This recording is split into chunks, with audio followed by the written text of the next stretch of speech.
Hola, ¿cómo están? Buenas tardes a todos, donde sea que se encuentren. Espero que hayan tenido un buen descanso. Hola, Carlos, a todos. Hola.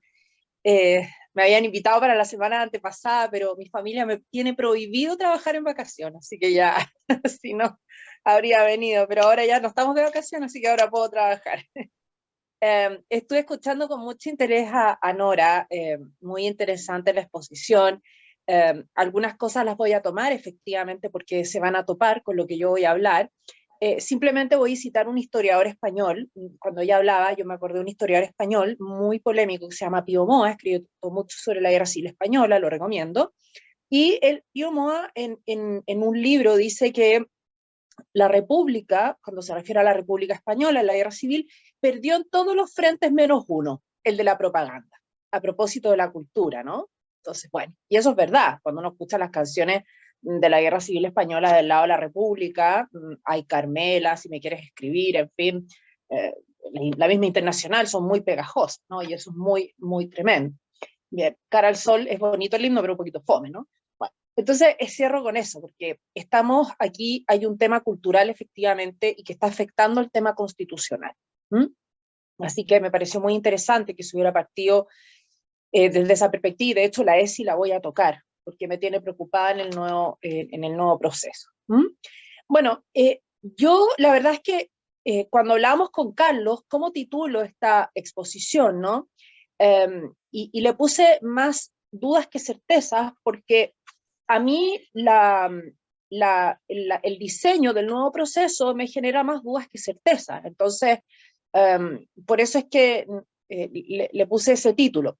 En primer lugar, quiero contarles de lo que no me voy a referir hoy día. No voy a hablar de la polémica que se generó con el artículo 142, yo ya hablé bastante de eso, eh, y sobre la legitimidad del proceso. Yo creo que este proceso es tan ilegítimo como el anterior porque tiene su raíz en la violencia. Y por lo tanto, y como ni un 1% levantó la voz, como decía Nora, citando al gran Pablo Muñoz, entonces ya no, o sea, lo único que nos queda es salir a la calle nomás. Pero como aquí yo no estamos organizando una rebelión, ni mucho menos, vamos a tener que ver algunos detalles técnicos. Por lo tanto, no me voy a hacer cargo de eso, ¿ya? A ver, voy a pasar bastante rápido porque lo que más me interesa siempre son las preguntas, más que hablar yo. Entonces, en primer lugar, en este proceso se supone que van a intervenir, digo vamos a intervenir porque van a ver qué tanto, vamos a ver qué tanto van a intervenir en la práctica, pero hay tres instituciones que van a intervenir. En primer lugar está el famoso comité de expertos. Después está el Consejo Constitucional, que yo lo voy a llamar convención. Le cambiaron el nombre simplemente porque la palabra convención tenía una carga negativa. Así que aquí vamos a hablar las cosas pam, pam, vino, vino. Y el comité de admisibilidad. O sea, son tres organismos. El comité de expertos, ¿qué es lo que va a hacer?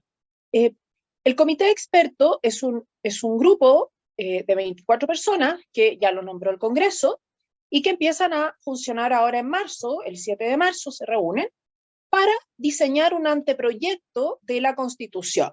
Un anteproyecto, o sea, estamos hablando artículo 1, artículo 2, artículo 3, un anteproyecto de una nueva Constitución. Y este anteproyecto tiene que estar listo. Ellos van a trabajar 3 meses, dice la reforma constitucional. O sea, terminarían el anteproyecto el 7 de junio. Después voy a decir porque eso ya me genera luces rojas, pero después voy a mencionar. Este comité de expertos no puede diseñar la constitución que quiera porque le pusieron los famosos bordes, que ya voy a referirme a los bordes, tiene que ser en base a los bordes.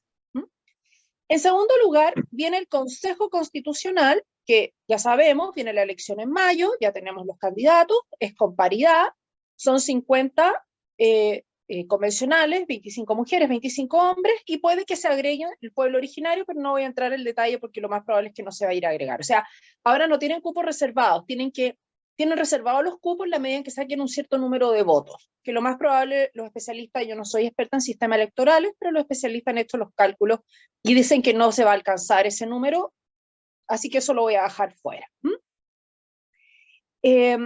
La elección de los nuevos convencionales sería el 8 de mayo, empieza a funcionar el 8 de junio y funciona hasta el 17 de noviembre. O sea, pues tenemos julio, agosto, septiembre, octubre, noviembre. Son 5 meses para diseñar una nueva constitución, trabajando en base a este proyecto. Pero este anteproyecto, que hicieron los expertos no es vinculante, o sea, no están obligados a seguir. Lo único que están obligados a seguir son los bordes.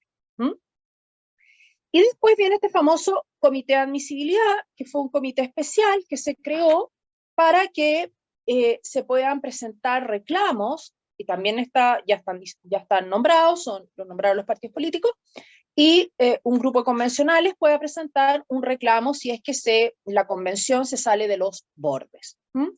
¿Por qué se crea este comité? Porque antes esto se le otorgó de forma muy rudimentaria a la Corte Suprema en el proceso anterior, y la verdad es que nadie va a reclamar contra una convención. La Corte Suprema era bien difícil que dictar un fallo en contra de la misma convención que después te puede descabezar, que de hecho nos descabezó. Bien, entonces es un comité especial. Entonces, aquí viene mi primera observación, que a mí me genera duda, la primera duda. Porque este comité de expertos va a elaborar un anteproyecto por 3 meses al 7 de junio. Pero las campañas son en abril y mayo. O sea, perdón, en marzo, 8 de marzo, 8 de abril. Marzo, abril. 8 van a hacer campaña los candidatos sobre un anteproyecto que no conocen y que la mayoría no lo va a entender por lo demás, porque esto va a ser elaborado por expertos. Entonces, tú cuando yo he estado en campaña, yo fui candidata a la convención, fui candidata a diputada, o sea, a mí apenas me da el tiempo, y entre medio yo seguía trabajando y tenía mi casa funcionando, o sea, apenas me da el tiempo para dormir, menos para leer un anteproyecto. O sea, ¿qué está haciendo la comisión de expertos? Pero entonces va a ser una campaña sobre promesas que no van a tener nada que ver con el anteproyecto.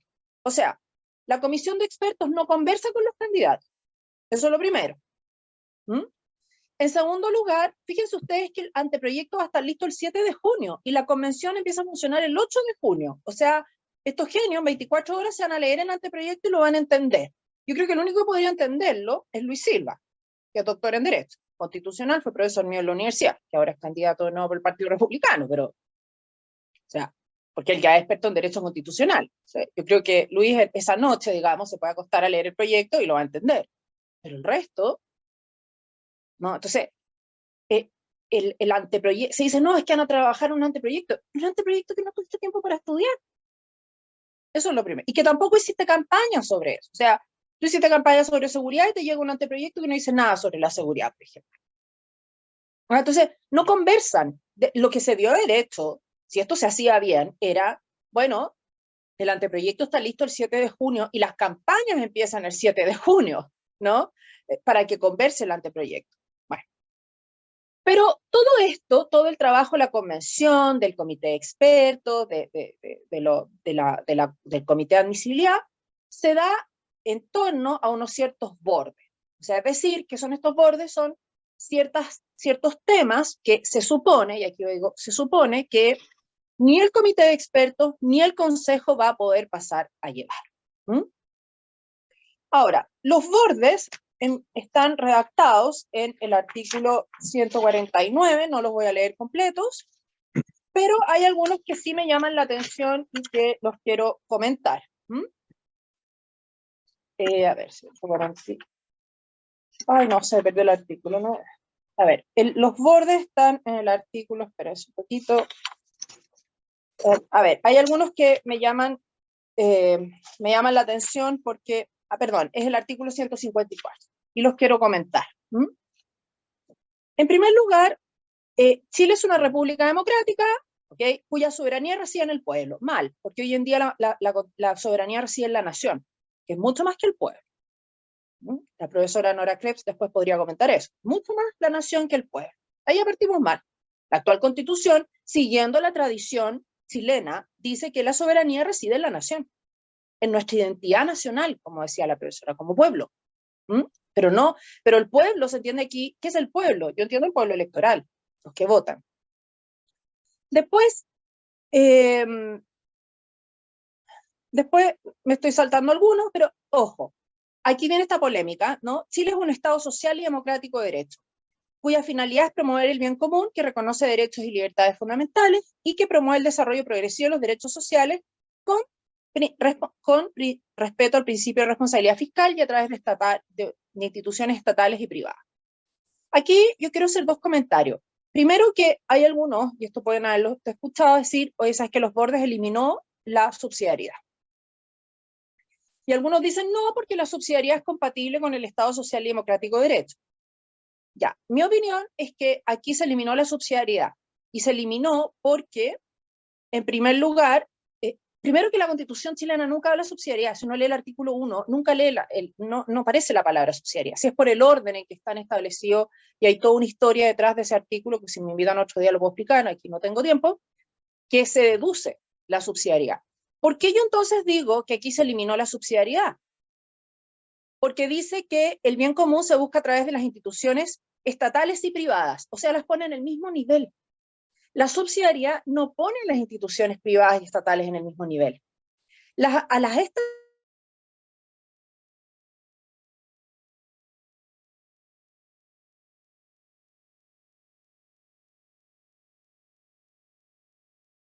estatales las deja subsidiarias, es decir, en subsidio. Es decir,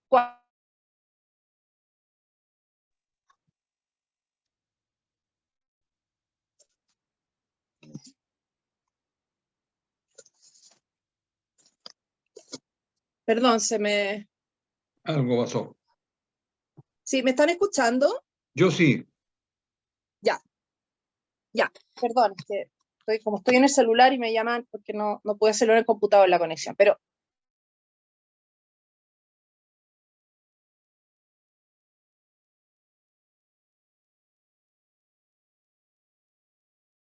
No se las escucha. pone al mismo nivel, pero la Constitución del 80 no las puso al mismo nivel. Puso primero a la persona, después a la familia, después a los grupos intermedios, después las instituciones, o sea, los grupos intermedios son las instituciones privadas, y después las estatales. Cuando los privados no pueden hacer alguna actividad, ahí interviene el Estado. Pero aquí las está poniendo al mismo nivel. Por lo tanto, en mi opinión, con eso ya lo liquidaron el principio de subsidiariedad. Por lo tanto, cualquier candidato que diga que va a defender el principio de subsidiariedad, yo creo que está mintiendo. No sé cómo lo va a hacer. Me encantaría que me explicara. ¿No?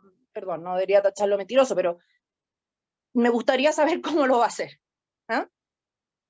Otro tema que a mí me preocupa mucho es que lo que decía la profesora, se dice aquí que se va a tener que respetar ciertos derechos. Se pone la libertad de conciencia, la propiedad, la igualdad ante la ley, el derecho de los padres a escoger la educación de sus hijos, la ESI, a propósito de la ESI, coma, entre otros.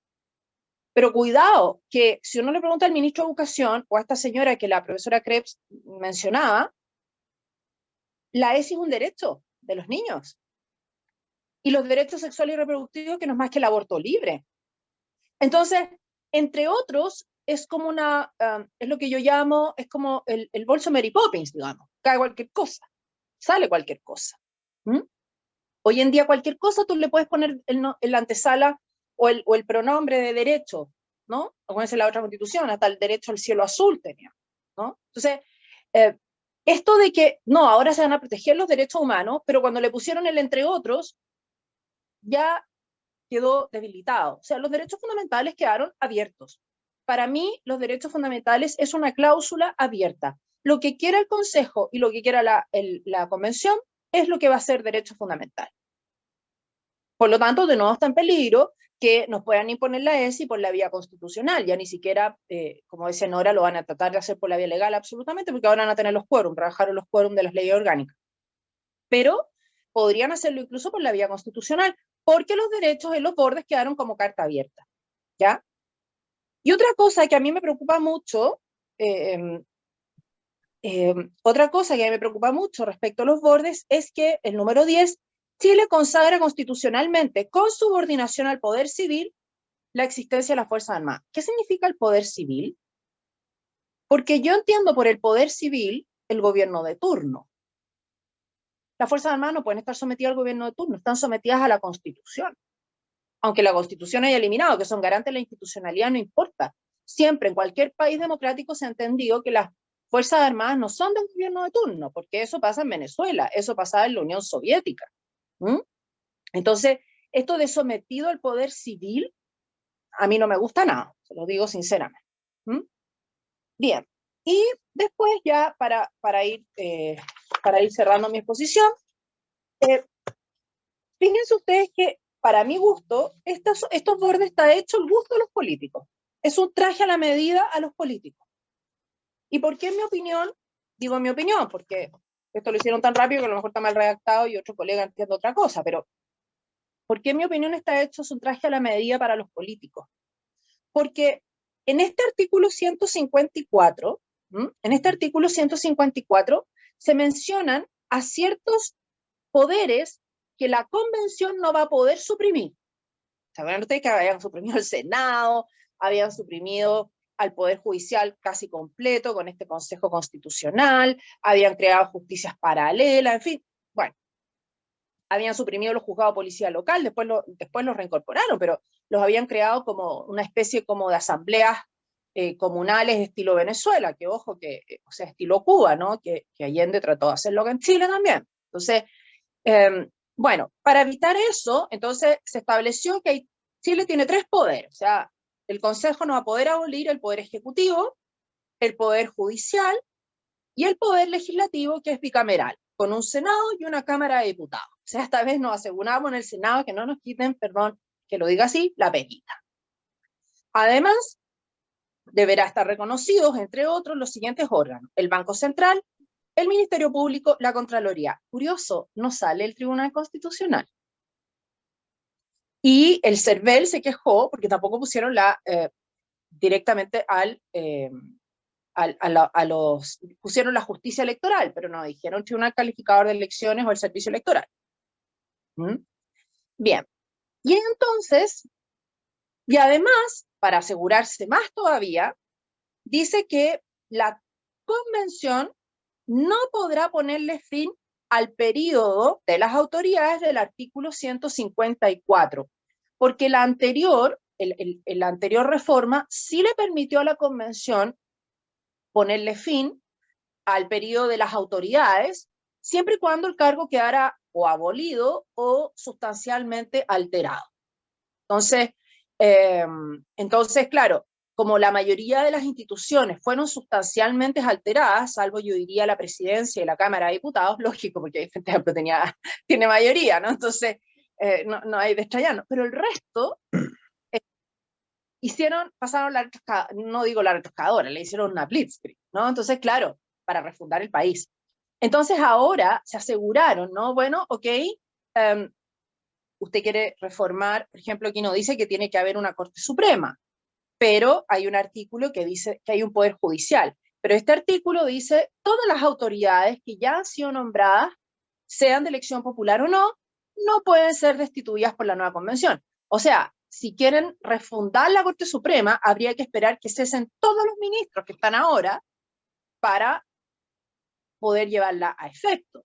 Y lo mismo pasa con los jueces de policía local, y lo mismo pasa con la Contraloría, y sabemos que uno dice, bueno, pero muchas de estas personas son nombradas por amiguismo político. Entonces, como les digo, los políticos y los amigos y el club de amigos de izquierda y derecha, pero estaban todos felices abrazándose, pues.